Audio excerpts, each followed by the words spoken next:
Assalamualaikum warahmatullahi wabarakatuh. Nama saya Wan Azura. Di sini saya akan membahas materi tentang komponen dasar memori, mata kuliah Psikologi Pendidikan yang diampu oleh Bunda Wiwin MPSI.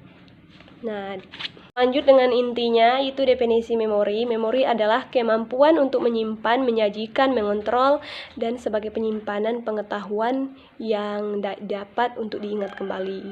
Nah, memori terbagi menjadi 3 komponen, yaitu yang pertama ada sensory motori, yang kedua ada short term memory, terus yang ketiga ada working memory.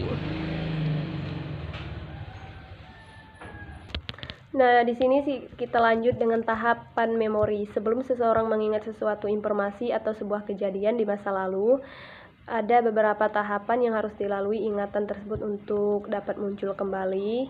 Menurut Atkinson, tahapan yang terjadi pada proses pengingatan adalah sebagai berikut. Yang pertama, memasukkan pesan dalam ingatan atau uncoding yang mengacu pada cara individu mentransformasikan input fisik indrawi menjadi sejenis representasi mental dalam memori. Yang kedua, penyimpanan ingatan atau storage yang mengacu pada cara individu menahan informasi yang sudah disimpan dalam memori. Yang ketiga, ada mengingatkan kembali atau retrieval yang mengacu pada bagaimana individu memperoleh akses menuju informasi yang sudah disimpan. Nah, sekarang kita lanjut dengan model dan teori memori. Menurut Ardani dan Kuswanto, terdapat beberapa model atau teori yang dijelaskan mengenai daya ingat atau memori, antara lainnya itu yang pertama ada model Atkinson-Shiffrin. Model ini mengemukakan adanya pemisahan gudang memori untuk jenis memori yang berbeda. Dan ada yang kedua, model Tulving. Model Tulving membahas mengenai memori episodik, semantik, dan prosedural. Yang ketiga ada model Craig dan Lockhart.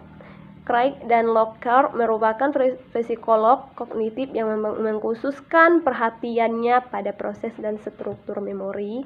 Yang keempat ada model Baddeley.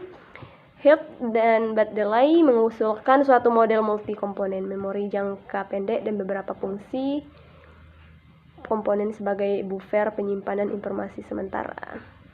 Yang kelima ada model Deneman dan Carpenter, dan yang keenam ada model Kane dan Engel. Yang ketujuh ada model proses Cowan. Yang kedelapan ada model Oberauer. Menurut Oberauer, pada memori kerja terdapat dimensi fungsional yang terdiri dari 3 proses umum, yaitu verbal dan numerik, spesial dan figural. Terus kita lanjut dengan cara meningkatkan daya ingat. Terdapat beberapa cara yang dapat meningkatkan daya ingat atau memori, antara lain yaitu ada overlearning, belajar lebih artinya gitu ya. Artinya upaya belajar yang melebihi batas penguasaan dasar atas materi yang dipelajarinya. Yang kedua ada extra study time. Extra study time itu tambahan waktu belajar, ialah upaya penambahan alokasi waktu belajar atau penambahan frekuensi aktivitas belajar. Yang ketiga, mnemonic device, yang sering juga hanya disebut mnemonic, yang berarti kiat khusus yang dijadikan alat pengait mental. Yang keempat ada rima yang dibuat sedemikian rupa yang isinya terdiri dari atas kata dan istilah yang harus diingat. Yang kelima ada singkatan. Yang keenam ada sistem kata pasak. Yang ketujuh ada metode losai. Yang kedelapan ada sistem kata kunci. Nah, mungkin itu saja dari materi komponen dasar memori tadi. Baiklah, mungkin itu saja tentang materi komponen dasar memori tadi. Jika ada kurang dan lebihnya saya mohon maaf. Saya akhiri dengan wassalamualaikum warahmatullahi wabarakatuh.